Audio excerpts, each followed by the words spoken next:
C'est-à-dire que les projets que j'apportais étaient parés d'une aura qu'ils n'avaient pas avant le succès de Foot de rue. Et c'est que partout comme ça dans le show business. On gagne la confiance en fait. Exactement. Donc vous êtes comme un promoteur immobilier qui doit vendre un peu ses appartements. Sur plan. Sur plan, exactement. L'avantage qu'on a, c'est qu'on peut modifier encore les appartements. C'est très dur de rester compétitif face aux Américains puisque pour produire leur série d'animation, eux, ils vont généralement avoir des budgets entre 15 et 20 millions de dollars. Là où nous, on aura plutôt des budgets autour de 7 ou 8 millions d'euros. Sur Hello Kitty, dont la production a dû démarrer en plein Covid, on a porté ce risque, et ce risque, à un moment donné, s'est monté à 1,5 million d'euros. Nos clients américains sont aussi nos concurrents.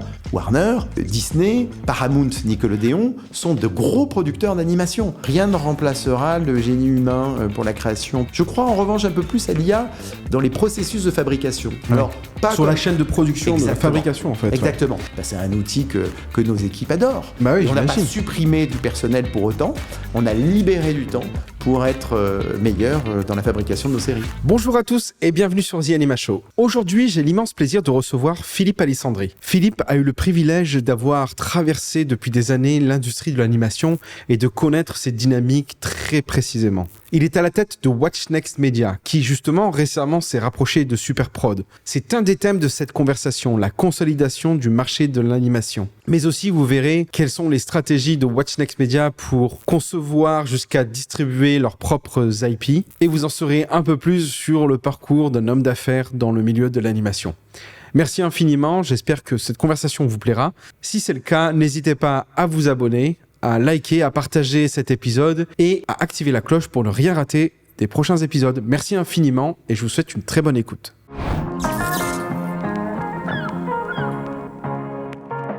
Philippe, bienvenue sur Anima Show. Merci pour votre invitation, bonjour. Vous avez une carrière assez significative dans l'animation puisque vous êtes passé par plein de boîtes assez iconiques comme Marathon, Zodiac, Téléimages et aujourd'hui What's Next Media, votre propre groupe. Qu'est-ce qui vous frappe dans la dynamique actuelle sur le milieu de l'animation ? C'est une période formidable parce que on a vu il y a quelques années l'arrivée des plateformes américaines qui ont commandé énormément d'animation et d'animation premium. Donc on a pu s'engager en production dans des œuvres d'une très grande qualité. On voit poindre l'intelligence artificielle qui va probablement permettre d'automatiser un certain nombre de process de fabrication, bien qu'on soit vraiment au début de cette révolution. Donc c'est une période vraiment très excitante. On est aussi à l'aube, à mon avis, du développement de l'animation pour adultes. Ça commence très fort aux États-Unis et je pense que l'Europe sera le prochain territoire pour ce nouveau format pour l'animation. Ouais, on le voit déjà avec des séries comme Arcane qui crèvent l'écran sur Netflix et qui sont en partie produites par Fortiche, notamment en France. Et du coup, c'est deux sujets donc du streaming qui est venu bousculer un petit peu le marché de l'animation et le sujet de l'intelligence artificielle, on va en discuter aujourd'hui. Plus spécifiquement sur aussi les dynamiques de consolidation, j'ai l'impression qu'il se passe des choses et notamment là, vous êtes le mieux placé pour le dire puisque What's Next Media s'est rapproché de Superprod, qui est dirigé par Clément Calvé et Jérémy Fachner. C'est bien ça. Et alors, comment on en arrive à ces situations-là actuellement ? Moi, j'ai créé What's Next il y a quasiment 10 ans. En 2015, c'est ça ? En 2015, exactement, mars 2015. Donc, dans 6 mois, ça fera exactement 10 ans. Et à l'époque, sortant du groupe Zodiac et ayant connu à titre personnel 2 opérations de fusion-acquisition, j'avais véritablement envie de rester totalement indépendant. Donc, j'étais maître à bord, je détenais 100% du capital, je n'avais pas fait appel à du crédit bancaire. Et puis, 10 ans plus tard, j'observe que le marché a beaucoup changé. Et qu'avec l'arrivée notamment d'acteurs américains, il était important d'être un peu plus fort, d'être un peu plus gros, de rayonner davantage à l'international. Et donc j'ai commencé à me poser la question du regroupement. Moi j'avais commencé un petit peu de croissance externe, puisque en 2019, What's Next a acquis... je suis bien content. Exactement, 51% de ce studio emblématique, un studio qui est derrière Persepolis par exemple, ou Last Man. Donc j'avais commencé déjà ce regroupement. Et puis j'observe que Superprod a un développement qui me rappelle le mien. On a été les premiers producteurs français d'animation à ouvrir une filiale en Italie, à peu près en même temps. Parce qu'on a identifié que c'était un marché qui était à la fois proche culturellement de nous et un marché intéressant sur le plan économique, parce qu'il y avait comme en France, ce mix intéressant de financement public et de financement privé. C'est avec Animato, c'est ça? Absolument, Animato, qui est basé à Turin. Ouais. Et je connais Clément Calvet depuis toujours, puisque on a travaillé ensemble au sein du syndicat des producteurs d'animation Anime France. Et je sais qu'on partage la même vision du métier. Voilà. Donc je me suis dit, tiens, si on doit s'associer à quelqu'un, ce serait bien de s'associer avec ce groupe qui a su s'ouvrir aux États-Unis. Oui, ils ont aussi une présence à Los Angeles. Absolument, à Los Angeles, à New York, qui a mis maintenant un pied en Grande-Bretagne, qui a acquis Mélusine au Luxembourg.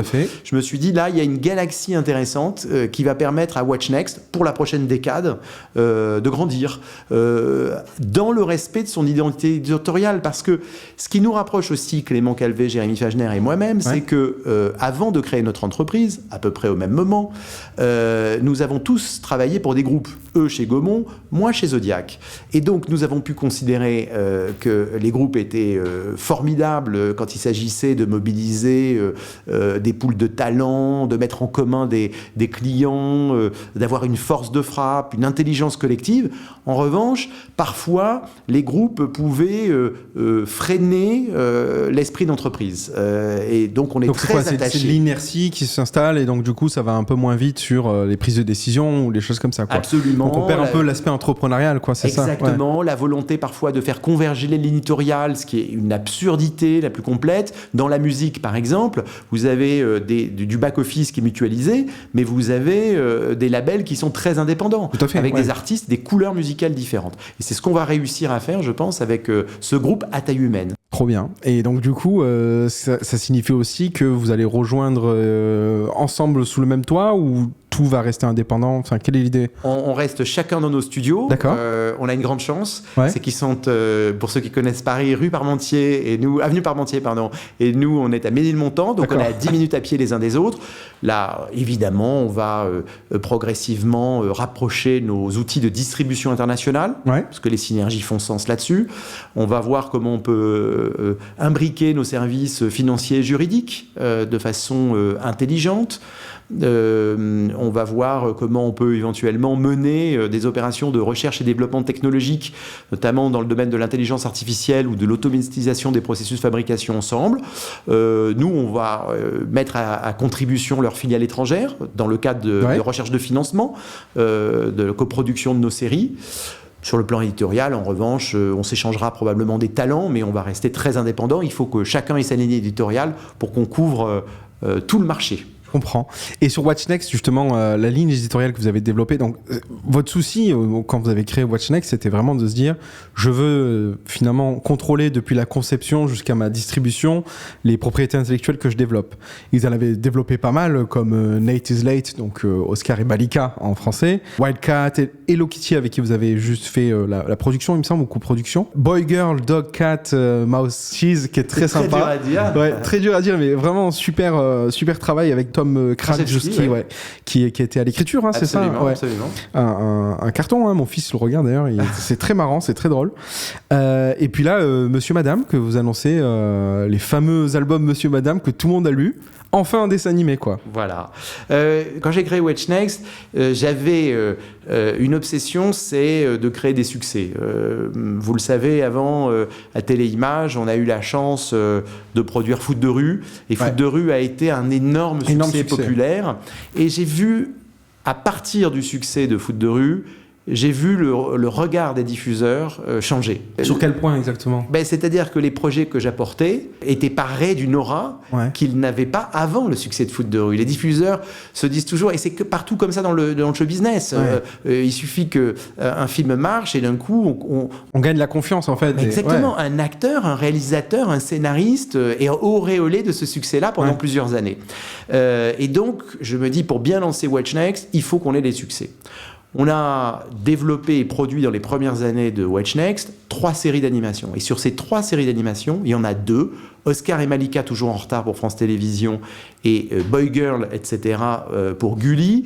On a raccourci le titre en français, qui sont des succès d'audience tellement forts qu'aujourd'hui encore, 9 ans après les avoir créés, on en est à produire la 3e saison. Ouais. Et ça nous a permis de prendre une position très forte sur le marché. Aujourd'hui, on est le 3e producteur français de séries d'animation, selon le classement annuel du CNC. C'était le cas en 2022, c'est le cas en 2023 également. Alors, fort de ce succès, basé sur la comédie pour les 6-10 ans, on décide d'explorer d'autres territoires. Alors, on décide d'explorer la 3D et le préscolaire avec Hello Kitty. Ouais. On a la chance que les Japonais, qui ont toujours confié leur licence aux Américains ou aux Japonais, nous confient pour la première fois à nous, Français, ils sont très précautionneux. Ils sont très précautionneux. Ouais. Et comme ça n'a pas très bien marché avec les Américains et les Japonais avant, pour différentes raisons, ils décident de nous confier la propriété. Et nous, on en fait un succès, puisqu'on est le numéro 1 sur Amazon Kids+, et ça marche bien aussi sur plein d'antennes européennes. Donc on a acquis notre savoir-faire là-dessus, en préscolaire en tout cas. Et puis juste sur Hello Kitty, petite parenthèse, c'est quand même, je crois, il me semble, après Pokémon, la franchise qui est la plus créative dans le monde, en produits dérivés, etc. C'est absolument phénoménal. Exactement. La 2e licence la plus profitable au monde. Ouais. Malheureusement, nous ne participons pas aux droits dérivés. Ouais.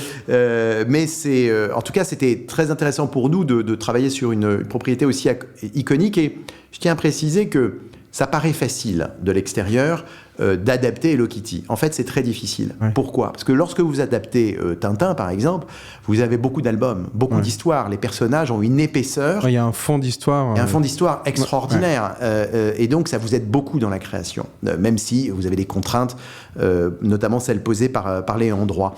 Hello Kitty, c'est très différent.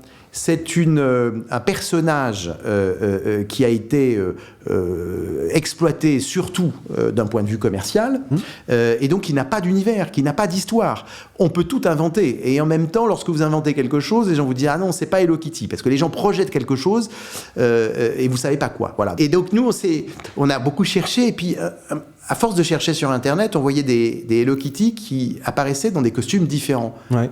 Et on s'est dit, mais c'est ça qui fait la différence. Mickey Mouse, il est toujours pareil. Tintin, il a toujours les mêmes vêtements. En revanche, Hello Kitty, elle change d'aspect. Et donc, on a imaginé un concept où Hello Kitty changeait de costume, changeait de personnage pour venir en aide à ses amis. Et on a créé, comme ça, 8 versions d'Hello Kitty. Alors, Hello Kitty exploratrice, Hello Kitty sportive, Hello Kitty...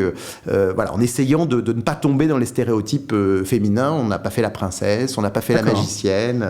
Trop bien. Voilà. C'est pas chose facile de s'attaquer à une grosse franchise de cette taille-là, quoi. Et sur les autres, comme Boy, Girls, Dog, Cat, Mouse, Cheese, je l'ai dit en entier, c'est vraiment de la sitcom, quoi, quasiment, mais à destination des enfants. Et là, en fait, on retrouve les personnages qui sont tout le temps dans des situations, ils partent de leur maison où il se passe des choses. Ce travail-là d'écriture, c'est conséquent. Je me rends pas compte, en fait, de ce que ça représente en termes de... Oui, c'est énorme parce que, en fait, les scénaristes d'animation ne sont pas forcément rompus à l'exercice de la sitcom. Il y a beaucoup de comédies en animation. Mais la sitcom, c'est autre chose. C'est une une comédie de situation basée beaucoup sur le dialogue, sur la relation entre les personnages, dans un décor fixe, qui est celui de la maison, en l'occurrence, pour les sitcoms familiales. Donc, il faut être très très fort à l'écriture. Nous, on a un point de vue, quand on démarre le projet de Boy Girl, c'est qu'on se dit... Il faut quand même, parce qu'on est en animation, si c'est faire une sitcom familiale comme on la ferait en fiction, quel est l'intérêt ? Il faut qu'on arrive à être plus visuel. Et là, on se dit, on va essayer de réunir 2 traditions de la télévision mondiale, mais qui, à l'origine, il faut le reconnaître, sont 2 genres de la télévision américaine. C'est le cartoon et la sitcom. Je vois. Et donc, on va l'écrire comme une sitcom, mais il y aura des moments qui seront cartoonesques. Slapstick, avec des expressions, et on est aidé en cela parce qu'on a un personnage, on a Cat, Dog et Cheese, surtout le fromage, qui nous permettent de rentrer dans le registre du cartoon. Et ça a fonctionné. Il faut se remettre dans le contexte de l'époque, puisqu'on démarre ça au début de Watch Next. À l'époque, The Loud House n'est pas encore vraiment sorti. Enfin, il commence à sortir, et donc on est pris par la vague. D'un coup, tout le monde veut la série, parce que The Loud House, enfin la Bienvenue chez les Loud en français, marche très bien sur toutes les antennes du monde entier, mais certains diffuseurs n'ont pas cette série. Et ceux qui l'ont voient le succès comme Gulli et disent il nous faut de la comédie familiale. D'accord, c'est marrant de voir un peu que des IP peuvent être en concurrence sur un marché parce que ça cible la même audience. Et est-ce que quand vous vendez finalement à l'international une série, quels vont être les enjeux commerciaux? C'est-à-dire déjà l'argumentaire, comment il se construit et comment on fait pour finalement signer des deals avec des diffuseurs canadiens, des diffuseurs japonais, etc. sur cette spécificité qui est l'animation, la série animée. C'est pas facile et ça fait la spécificité de l'animation par rapport à la fiction française, puisque la fiction française, comme vous le savez, est financée à 100% par les chaînes et le CNC. Et donc la fiction française, depuis des années, n'a pas eu besoin de se projeter à l'international pour se financer. Ce qui est un confort pour les producteurs de fiction, mais qui finit par devenir un handicap, puisqu'au fond, on développe des sujets extrêmement nationaux, avec une écriture très française, et que du coup, les séries françaises voyagent peut-être plus difficilement à l'international que les séries d'animation. Il y a deux moment pour la vente des séries d'animation. Il y a la recherche de préfinancement, et puis la vente sur séries terminées. Le préfinancement, c'est un exercice très particulier, puisque au fond, vous allez chercher des montants très élevés auprès de diffuseurs ou de plateformes sur la base d'un dossier. On parle de 4 à 8 millions, voire 10 millions pour une série, quoi. Exactement. Et les tickets sont, au minimum 300 000 € pour un pays comme la Belgique ou l'Espagne, et au maximum plusieurs millions d'euros pour les États-Unis. Bon, et entre les deux, on va être peut-être à 1 million d'euros pour l'Allemagne ou l'Angleterre. Donc c'est des tickets importants, et à ce moment-là, vous n'avez pas d'épisode terminé, vous avez au mieux 1 minute d'image test, et puis vous avez un projet. Donc vous êtes comme un promoteur immobilier qui doit vendre un peu ses appartements. Sur plan. Sur plan, exactement. Et c'est exactement ça, parce que l'avantage qu'on a, c'est qu'on peut modifier encore les appartements. Et donc, si la BBC me dit « moi je trouve que c'est pas assez drôle », je peux réécrire les scripts et les rendre plus drôles. Si l'Allemagne me dit « oh là là, attention, certaines scènes sont un peu inquiétantes pour l'audience des enfants de notre pays », eh bien, on peut descendre ce curseur-là. Et c'est comme ça qu'on arrive à financer. On fait ça dès le développement. Dès qu'on entre en développement avec une chaîne française, on teste le marché international et on voit bien avec qui ça accroche. Et on essaye d'avoir 2-3 pays en parallèle. On mène une discussion avec eux. On va travailler avec des scénaristes de leur pays. On prend en compte leurs remarques éditoriales. On essaye de faire converger. Et là, c'est pas facile parce que vous pouvez vous retrouver dans des situations où vous avez le diffuseur français qui vous demande quelque chose, le diffuseur allemand quelque chose de complètement différent et un anglais encore autre chose. Et donc, c'est à nous, producteurs, d'essayer de faire converger ou de synthétiser ces retours éditoriaux sans perdre l'ADN du projet. Exactement. Et c'est ça, trouver des consensus, c'est très compliqué, quoi. Voilà. Et en même temps, ça nous rend très fort aussi, parce que comme on le dit toujours aux chaînes, écoutez, vous n'êtes pas les seuls à financer ce programme. Faites-nous confiance, un seul cuisinier dans la cuisine. Nous, on prend tous les ingrédients que vous envoyez et puis après, on fait la recette. Faites-nous confiance. Voilà. Vous avez un profil assez business, finalement, dirigeant d'entreprise, quoi, entrepreneur et dirigeant d'entreprise. Qu'est-ce qui vous a amené vers l'industrie de l'animation ? Quelle a été votre première motivation, finalement ? Moi, quand j'étais adolescent, je voulais être dessinateur de bande dessinée. Je dessinais, je publiais mes bandes dessinées. Vous lisiez beaucoup de bandes dessinées ? Je lisais beaucoup de bandes dessinées. Je publiais dans les fanzines et même jusqu'à quand j'ai fait mes études à Sciences Po, j'ai été devenu le dessinateur de la junior entreprise. D'accord. Carrément. Voilà. Mais mes parents m'avaient dit, écoute, fais des études sérieuses, parce qu'à l'époque, il y avait pas encore, on connaissait pas tout. Enfin, l'animation française n'avait pas la renommée qu'elle a aujourd'hui. Voilà. Et donc, j'avais fait à un moment donné une croix sur cette carrière d'artiste, de dessinateur. Et quand j'ai été attiré par la télévision, et quand le hasard de mon premier emploi m'a amené vers un studio de dessin animé, je me suis dit, mais c'est une évidence. Ouais. Je vais réunir deux passions, celle de l'audiovisuel et celle de l'animation. Pop, petit arrêt sur image, juste pour vous indiquer que cet épisode est soutenu par 22D Music, qui accompagne depuis plus de 20 ans les professionnels de l'audiovisuel dans la création musicale et la gestion de leur catalogue musical, ainsi que Toon Boom, qui édite les logiciels d'animation 2D, de storyboard et de gestion de la production. Big up également à notre partenaire Écran Total, la source d'information des professionnels de l'audiovisuel. Voilà, c'est terminé. Retour à la conversation. Je suis arrivé dans l'animation au moment où le secteur connaissait une explosion formidable en France. Donc il y avait plein d'opportunités. Il n'y avait pas il y avait plus de caporaux, donc on te nommait colonel tout de suite. Tu vois, tu n'avais pas d'expérience, mais bon, il fallait faire le job, quoi. Et puis j'ai trouvé que le producteur avait une place très importante.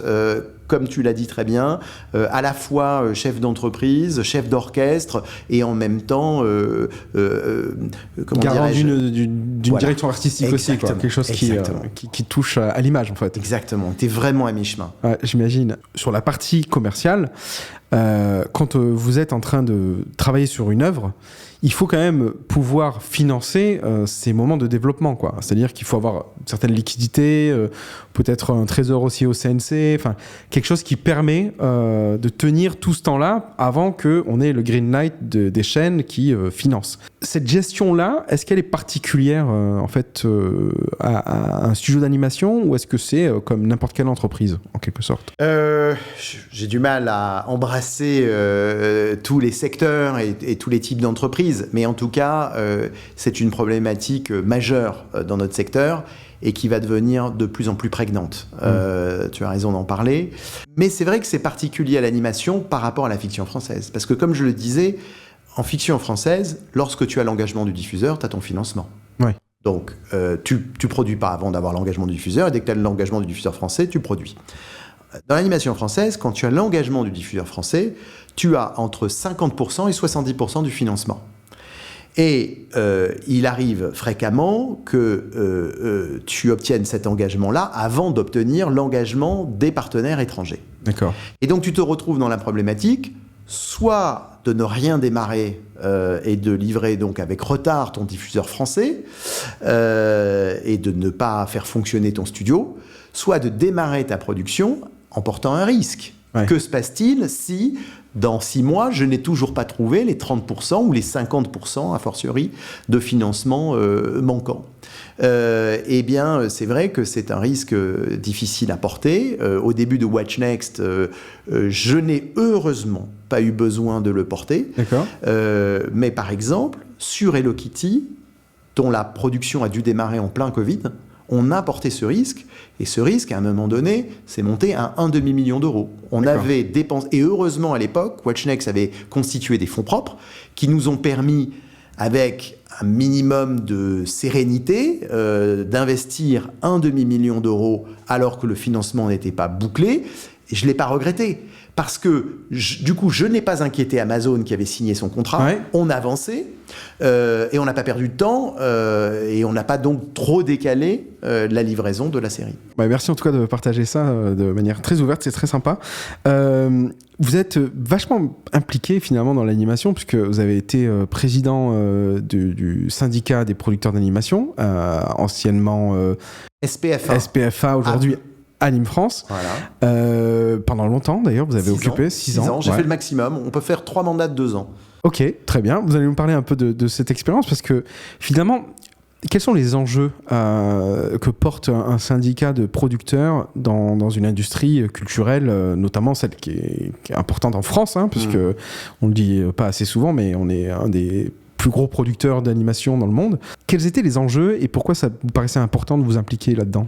Le SPFA, enfin le Anime France, donc aujourd'hui, a été créé il y a plus de 30 ans, et à l'époque, il était important de faire reconnaître la place de l'animation française et obtenir que les diffuseurs français investissent dans l'animation française. Le premier gros combat des producteurs d'animation réunis dans ce lobby, hein, c'est un lobby, un syndicat professionnel, un syndicat patronal, c'est de faire observer au CSA, présidé à l'époque par Hervé Bourges, qu'il y a beaucoup de dessins animés japonais sur l'antenne de TF1 et que nos enfants ne peuvent pas voir de dessins animés français. C'est à ce moment-là que, lors d'un renouvellement de la convention de TF1, le CSA décide que TF1 aura un sous-quota animation. Et ça a tout changé. On est l'un des rares pays au monde, pas le seul, hein, mais on est un des rares pays à avoir des sous-quotas d'animation.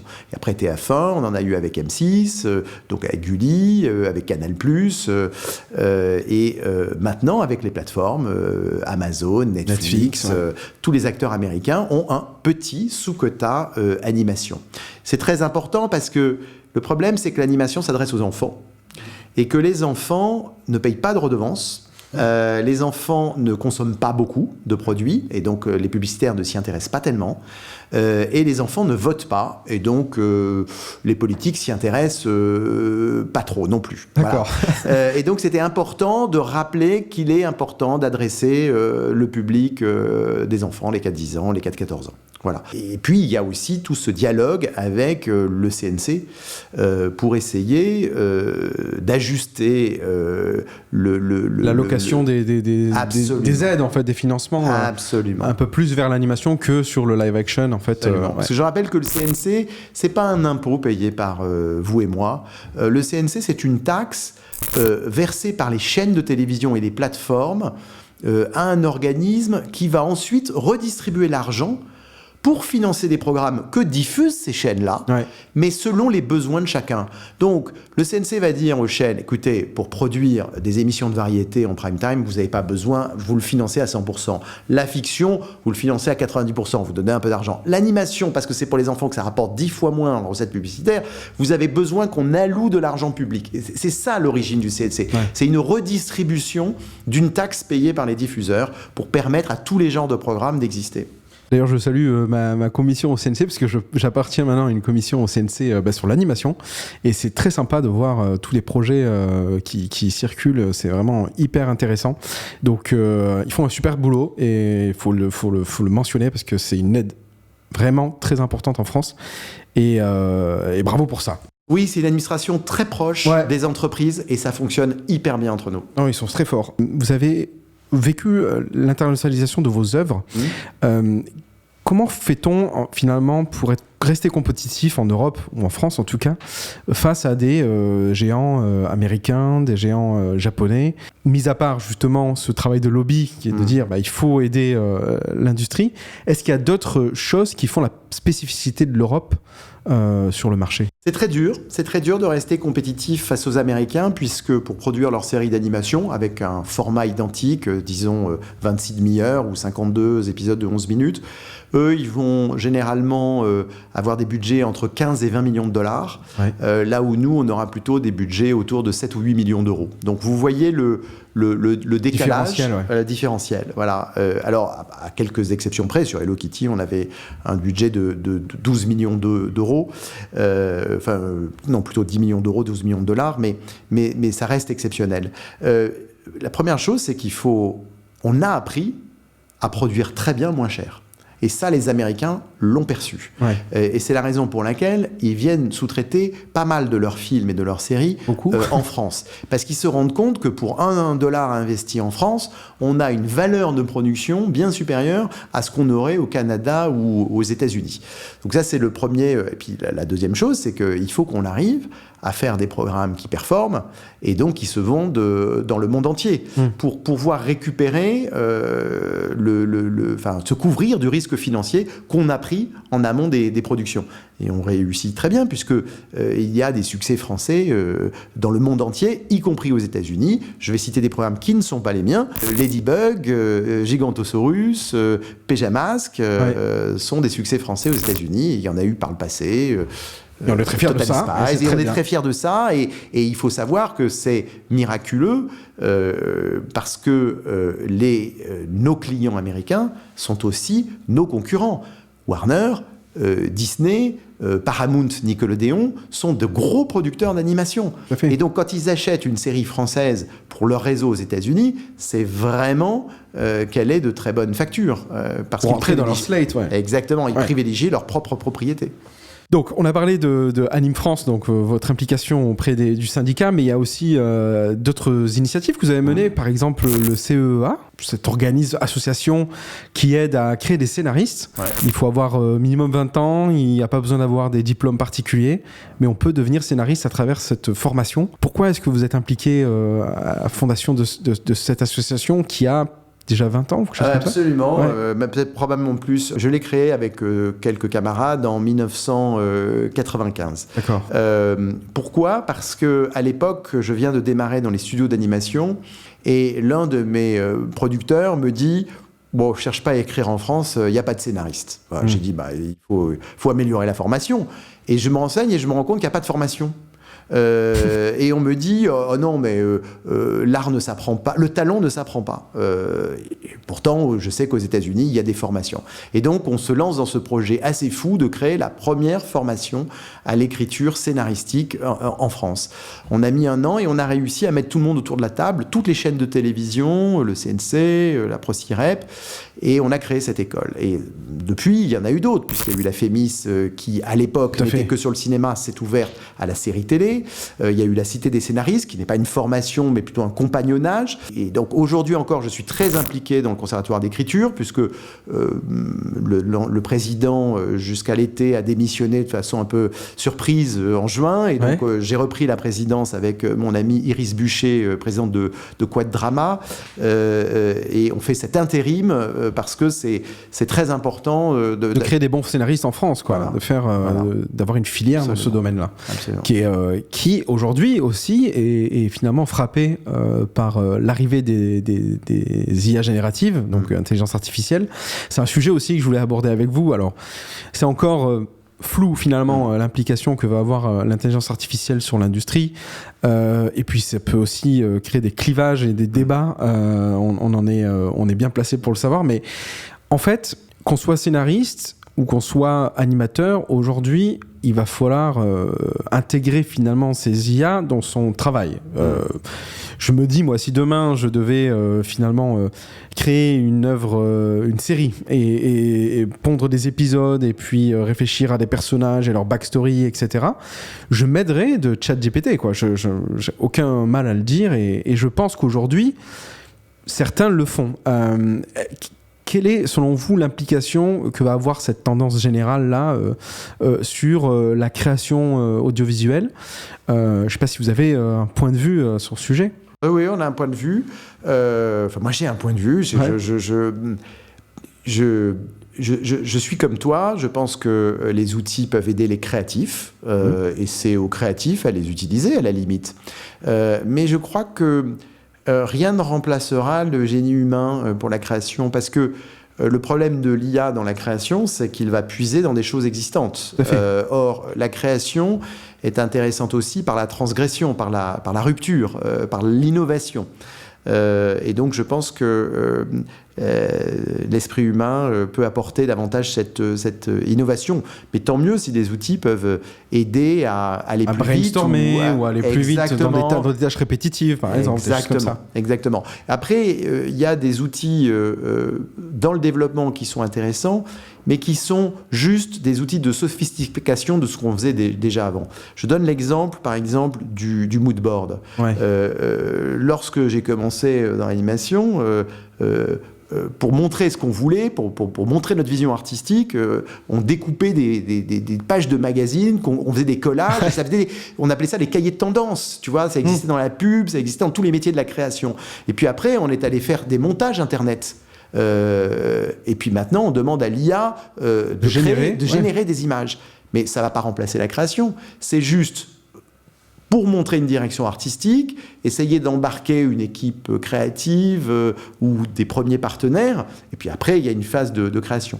Je crois en revanche un peu plus à l'IA dans les processus de fabrication. Oui. Alors, pas sur la chaîne de production, de la fabrication en fait. Exactement. Ouais. Nous, on a déjà automatisé un certain nombre de process de fabrication, et on le fait pour aider nos équipes d'animation à libérer du temps pour se concentrer sur l'essentiel. Par exemple, nous n'animons plus les bouches des personnages. Nous avons un logiciel propriétaire. Le lip syncing, en fait. Exactement. Donc, on rentre le dialogue. D'accord. Et les bouches des personnages s'animent automatiquement. Ok. Mais il faut quand même la banque d'images de toutes les bouches, absolument. Les bouches et leurs formes, etc. Ah, exactement. Mais après, en mettant en input l'audio, vous réussissez à obtenir... Exactement. C'est vachement bien. On bien. a assigné les différentes bouches à des phonèmes. Ouais. L'intelligence artificielle reconnaît les phonèmes et donc va chercher les bouches correspondantes. Et donc ça a libéré du temps aux animateurs Exactement. 2D, et sur Boy Girl, on l'a fait, on l'a perfectionné, parce que je peux vous dire que la BBC est très attachée au mouvement des bouches en anglais. Ah bon, nous, les Français, comme on a une culture de doublage, ouais. on ne fait pas très attention aux bouches, mais eux, ils sont très attentifs. Donc, on a perfectionné notre outil grâce à eux sur 3 saisons de Boy Girl. Et on libère du temps pour les animateurs. Bon. Un autre outil qu'on a développé, par exemple, on a une banque de données. Et donc, maintenant, quand on produit nos séries, en cours de route, on charge dans cette banque tous nos décors, tous nos personnages, tous nos cycles d'animation, tous nos effets spéciaux. Et c'est très indexé avec 4 tags différents par asset. Et on a des gifs qui nous permettent de voir tous les cycles d'animation qu'on a créés. Et donc, ça nous permet d'optimiser la réutilisation. Ben, c'est un outil que nos équipes adorent. Bah oui, on n'a pas supprimé du personnel pour autant, on a libéré du temps pour être meilleur dans la fabrication de nos séries. On est en fin 2024. Comment vous imaginez évoluer le monde de l'animation d'ici 5 ans, par exemple? On peut se donner un horizon, mais... Mis à part ces intelligences artificielles qui vont aider à la fabrication, est-ce qu'il y a d'autres éléments que vous avez observés, grosses tendances, qui pourraient amener à changer la forme de l'industrie de demain? Demain, plus encore qu'aujourd'hui, l'animation sera partout. Je m'entends. Ah. Avant, Spider-Man était fabriqué avec des acteurs et des effets spéciaux. Et aujourd'hui, une partie prépondérante du film est réalisée en animation 3D ultra réaliste et vous voyez plus la différence entre le live et l'animation. On le sait aujourd'hui, et ça s'est beaucoup développé avec le Covid, beaucoup de séries de fiction avec des décors très lourds sont en fait tournées sur fond vert avec des décors 3D ultra réalistes derrière. Ouais. Et ça va se développer de plus en plus.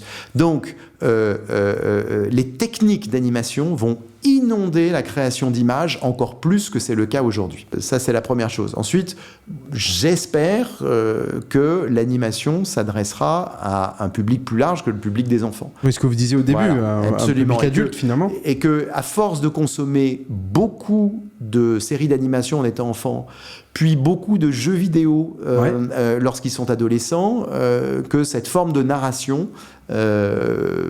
sera susceptible pour certains genres, de fédérer beaucoup de monde. Ce ne sera pas le cas pour tous les genres. Ouais, si vous faites une romance contemporaine, vous n'avez pas besoin de l'animation. Oui. Mais en revanche, si vous voulez faire une série de science-fiction ou une série fantastique, l'animation vous apporte... Se traite parfaitement, quoi. Exactement. Et donc j'espère que ces techniques-là seront utilisées pour toucher un public très large demain. Super. Bah, vous avez l'air d'être un producteur heureux et ça fait plaisir à voir.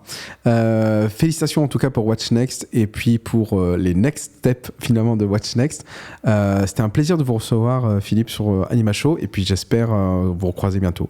Merci à vous, c'était très agréable parce qu'on sent que vous connaissez le secteur et que vous êtes autant passionné que nous. Ça fait très plaisir. Merci.